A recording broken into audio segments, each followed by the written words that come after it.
সাম্প্রতিক সময়ে সাকিব আল হাসানের সময়টা খুব একটা ভালো যাচ্ছে না। আসন্ন বাংলাদেশ প্রিমিয়ার লিগ বিপিএলে দল পেলেও খেলা নিয়ে অনিশ্চয়তা আছে সাকিব আল হাসানের। দেশের মাটির এই টুর্নামেন্টে তার না খেলাটা অনেকটাই নিশ্চিত। তবে দেশের বাইরে ফ্র্যাঞ্চাইজি লিগে নিয়মিতই দেখা যাচ্ছে এই অলরাউন্ডারকে। এবার নাম দিয়েছেন পাকিস্তান সুপার লিগ পিএসএলেও। সম্প্রতি আবুধাবি টি10-এ খেলেছেন সাকিব। আর সর্বশেষ লঙ্কা টি10-এ দেখা গেছে বাংলাদেশের সাবেক এই অধিনায়ককে। দল পেলে পিএসএলেও দেখা যাবে সাকিবকে। ইতিমধ্যেই এই লিগে খেলার জন্য নাম জমা দিয়েছেন তিনি।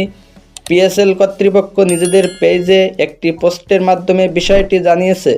আগামী 11ই জানুয়ারি অনুষ্ঠিত হবে পিএসএলের ড্রাফট।